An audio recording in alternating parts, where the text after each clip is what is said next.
Lo saluda Sergio Luis Olivo. Este es el módulo de Administración de Carteras de Inversión. Un fenómeno que se viene dando en estos últimos tiempos y cada vez se acentúa más es la creciente profesionalización de la administración de inversiones.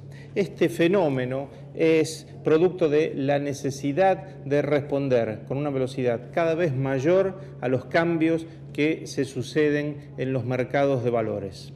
De modo tal que, a modo de introducción, quería hacer hincapié en la necesidad de contratar un administrador profesional de inversiones o encarar la administración de inversiones con un criterio profesional. El objetivo básico de la administración de carteras, ya que estamos hablando de encarar la administración de las inversiones con un criterio profesional, es obtener el máximo rendimiento dado un nivel de riesgo, o bien la contrapartida o otra cara de la misma moneda, reducir al mínimo el riesgo al cual vamos a estar expuestos con nuestras inversiones, dado un nivel de rentabilidad prefijado. Las funciones básicas que tiene que cumplir un administrador de carteras, un administrador de inversiones, ya sea que éste esté administrando inversiones de otros inversores o ya sea un inversor que aplica estas técnicas para administrar su propia cartera, son las siguientes. Primero,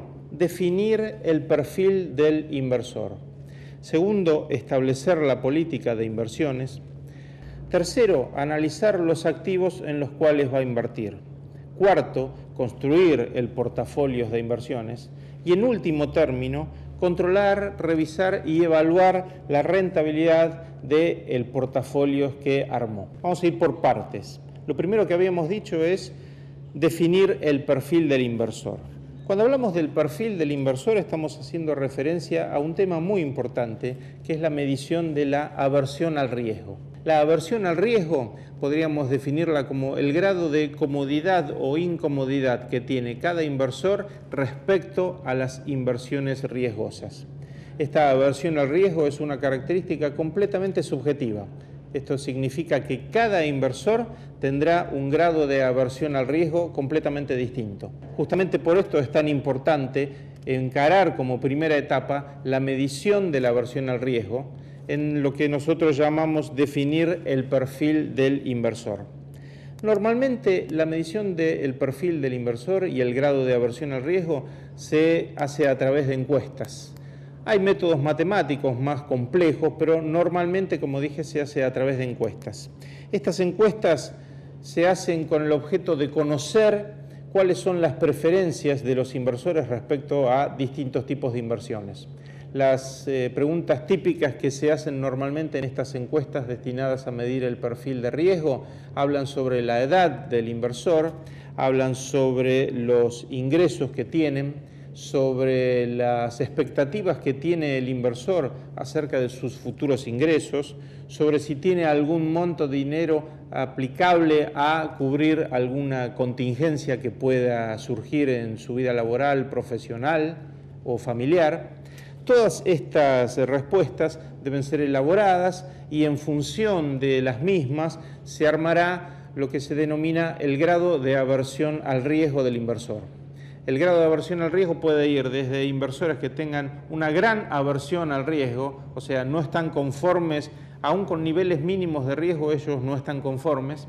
Los niveles de aversión al riesgo van disminuyendo hasta llegar a inversores en los cuales podemos decir que hay un cierto grado de comodidad para manejarse con inversiones riesgosas. De acuerdo a cuál sea el grado de aversión al riesgo que tiene el inversor, de allí se dan las inversiones que el administrador de carteras le deberá aconsejar. Y otra cosa muy importante relacionada con el grado de aversión al riesgo es el horizonte de inversión. El horizonte de inversión es el tiempo en el cual nosotros vamos a estar invertidos en una determinada inversión. En cuanto a la política, que vendría a ser la segunda de las etapas, recuerdan que habíamos visto las distintas etapas del trabajo de un administrador de cartera. La primera era la definición del perfil de riesgo del inversor. La segunda es establecer la política de inversiones. La política de inversiones se divide en dos grandes aspectos. Una política de inversiones puede ser activa o una política de inversiones puede ser pasiva. ¿De qué depende que una política sea activa o pasiva? Básicamente depende del concepto que tenga el administrador de carteras, el concepto que tenga el administrador de inversiones acerca del mercado. Si el administrador de carteras tiene un concepto del mercado en el sentido de que este es muy eficiente, en el sentido de que el mercado de forma muy eficiente asigna los precios y que los precios en consecuencia son un fiel reflejo del valor de las acciones, entonces seguramente aplicará una política de tipo pasiva. En una política de inversiones de tipo pasiva, primero nosotros estamos basados en la creencia, como dije recién, de que el mercado es muy eficiente. Si el mercado es muy eficiente, entonces no tendrá sentido hacer cambios abruptos en la composición de nuestra cartera. Justamente los cambios en la composición de la cartera con un enfoque de política pasiva son muy infrecuentes. Normalmente también una política pasiva está asociada a largos horizontes de inversión. Y el ejemplo arquetípico de lo que se denomina una administración de una política de inversiones de tipo pasiva son los fondos indexados. Los fondos indexados justamente lo que hacen es, vamos a poner entre comillas, pegarse a un índice, ¿sí?, y tratar de replicarlo de la mejor forma que se pueda. Justamente como la creencia del administrador de carteras es que el mercado es muy eficiente, no tendría sentido armar una cartera con una composición distinta a los índices a los cuales nosotros vamos a invertir.